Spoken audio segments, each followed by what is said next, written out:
Hi guys, welcome to my podcast where we talk about entrepreneurship, content creation and sustainability. Today I have a very special guest, Micha. Micha has been in the second-hand industry for 12 years, is that so? 13, yeah, since 2010. For 13 years, Micha has built and founded Garderobe, Dubai's best consignment store, or in my opinion, it's one of the best consignment store, and really this beautiful shop that you have here in Jumeirah Al Wasl Road.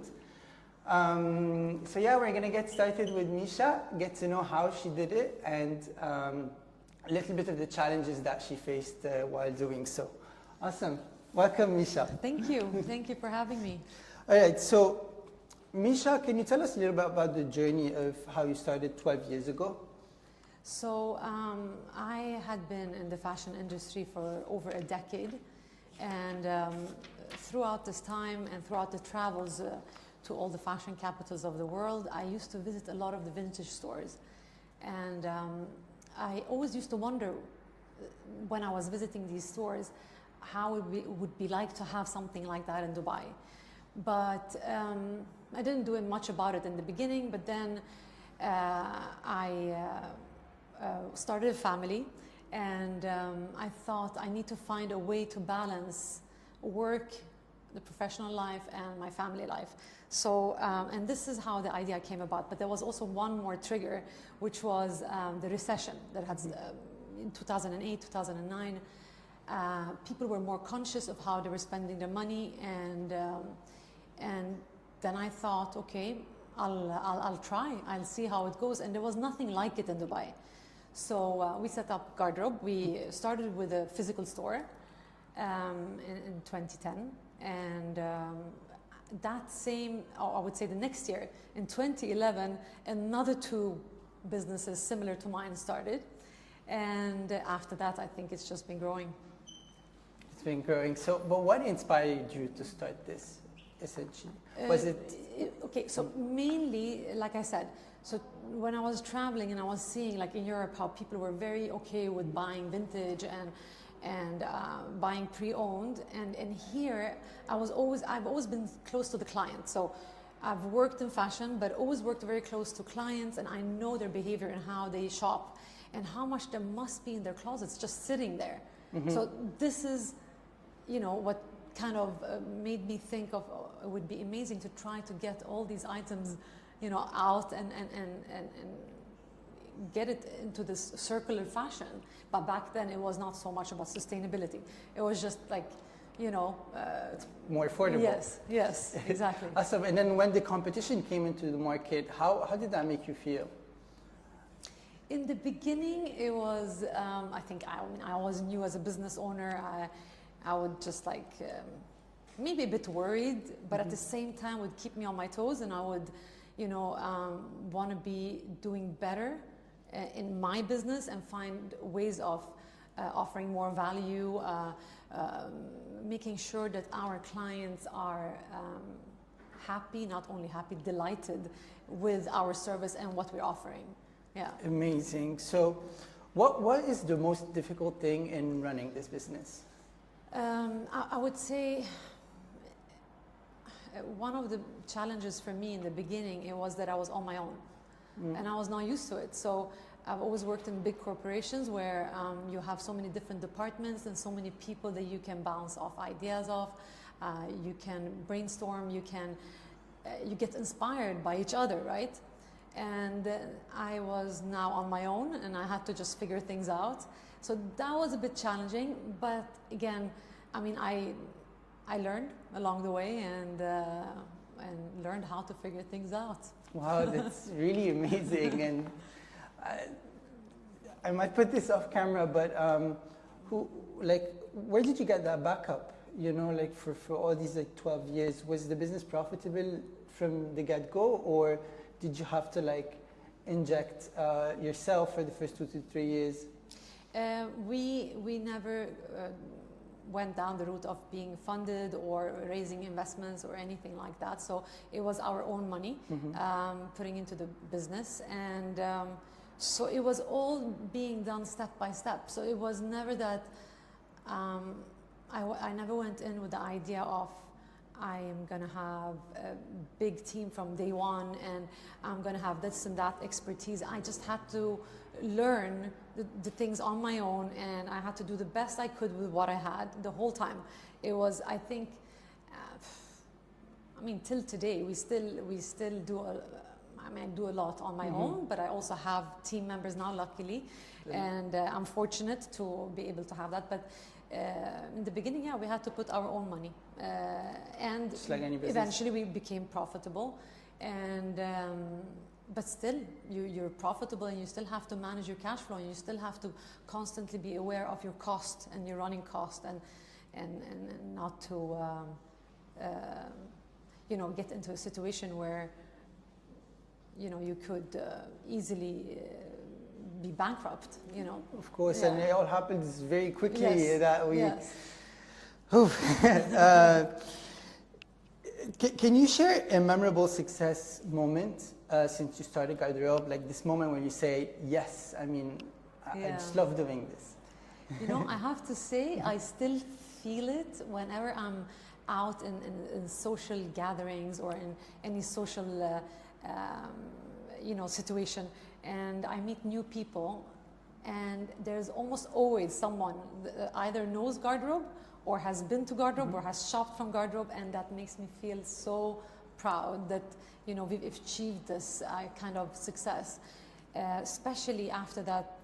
Opening a pre-owned concept in the UAE was almost like a taboo. Yeah. I mean, it was such a stigma around it, and the Arab community did not really accept it in the beginning. So now being out and meeting new people, and you always have someone who either knows about it or their friends have told them about it or they've shopped at the place. It just makes me feel really proud. It fills your heart as well. I can imagine the feeling. It's a similar story to me very recently. So what was the most challenging time for the business, and how did you overcome it? One of the most challenging times was when I had to step away from the business for a while, and we discovered shortly after that there was a fraud internally, and a lot of money was embezzled, and that affected the business greatly. We had to restructure. We had to cut costs. We had to become very lean and try to run the business in very lean until we were back up on our feet. And this all came in combination with the pandemic. So that was super hard as well, because we had to shut down the store, and our main income is from the store other than the online. But we did what we had to do, and here we are today. So yeah. That's wonderful. I might also put this off camera, but if you're in a situation where there was some funds in your company bank account, and then phew, and then you have probably 15 sellers that you got to pay, what did you do here? Look, with the employees and the people we had within the team, we have always been fortunate in a situation that we've always paid. That comes first. Yeah. And then we've had to restructure other things around, payments, payment terms. I had to personally also reach out to some clients and let them know that we were in a very tough situation. And those were very loyal clients and consignors that had been with us for so long, and they were understanding. So it was never that we were running away or from our responsibilities or anything, but we had to restructure. Yeah. That's true. Yeah. Wow. It's very inspiring, like, for me to hear this, and it also makes me scared of like what's coming next. I've been this for 2 years now, and it is scary of what's coming next, but I'm just very optimistic for the future and for this industry, to be very honest. Absolutely. So since you started 12 years ago, how has the secondhand industry evolved in the Middle East? Tremendously. I mean, so as I was saying earlier, that it was kind of frowned upon, and people were like, didn't want to be seen or known buying anything pre-owned, and if they did, they didn't want their friends to know, which was also tricky because you want the people to spread the word. Yeah. You want them to say, oh, I bought this at the Garderobe, but I don't think that was the case in the beginning, and we didn't have many of the local client, I mean the Emirati, but I've seen the change, and I've seen now how a lot of the Emirati young and the older clients have adapted the idea that it's totally fine to sell your pre-owned luxury goods, and also possibly buy if it's a rare item, if it's something that they have been looking for but they couldn't find, or they missed out on that collection when it was in the store. So it's really nice to see that it's so accepted now, and so many young people are starting similar businesses, and many of them are Emirati young girls and boys. Yeah. Wonderful. So, starting a second-hand designer business is the dream for many young girls. What would you like to say to them? You know, I would say patience. Have patience and be so focused on what you want to achieve, and no matter what happens, because being an entrepreneur and having a startup, a new business, can be a roller coaster. One day is good and one day is bad, or many days are good and then many days can be very bad. But you need to, you will overcome them. You will learn how to overcome it. You will make mistakes. You will fail. And the most important is that you learn from them and you quickly find what is that idea that works. And that's what you focus on. Awesome. So now we're going to talk a little bit about pre-loved industry, very focused. So what are good investment bags?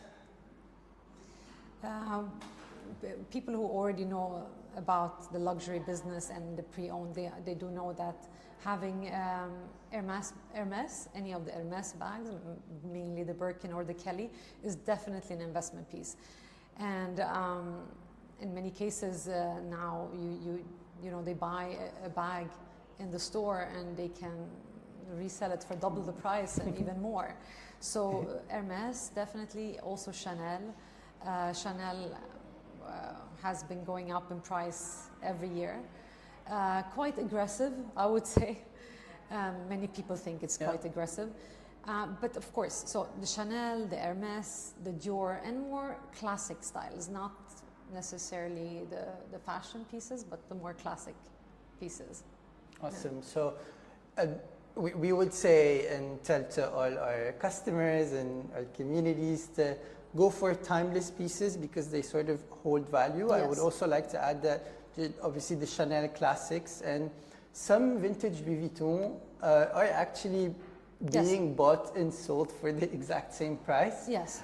Which is quite funny because somebody can just buy an LV for $700 and use it and then resell it for the same price a couple months later. Yes. And I actually think this is the smart decision to do, to actually go for secondhand. Everything retains value, but also they gotta know what to choose. Absolutely. The Chanel timeless pieces, Hermes Birkins and Kellys, and if you're a lower budget, vintage pieces of Louis Vuitton and mostly Louis Vuitton. Yeah, Chanel. Dior also, Chanel. Yes. Yeah. Yes. So, how do you see the future of the pre-loved industry in the Middle East? I think it's going to keep on growing, and we can already see so many new comers into the market. Not only in the UAE, but globally we know it's growing. I don't think that's going to stop. On the contrary, even the big brands I'm trying to recall which are the brands, but whether it's Stella McCartney or even Gucci, and many of them I think have announced that they will start buying back their older collections, and to retain their clients and to have that circular business within. So buy back their collection, trying maybe even to restore it, sell it again, And they're all trying, I think eventually the big brands are going to do it. We know that the jewelry brands are doing it, whether it's They Rolex. did it in Europe as well. Yeah. Cartier, Rolex, they're buying back their stock. And yeah, it's I think the right thing to do. I hope this day is going to come in the Middle East where the big brands will actually see that the second-hand industry is complementary. Absolutely, yes. complementary, and we can actually hold hands together to move forward. And I think also something that, like, the second-hand industry also has developed this expertise in authenticity more than the actual stores, in a sense, because I mean the store can verify if this was purchased from them or not. A couple years back, obviously, but if you don't have the name, if you are not really sure like where this came from, if this bag has been remodified or changed the color, then I mean they wouldn't know. They wouldn't know.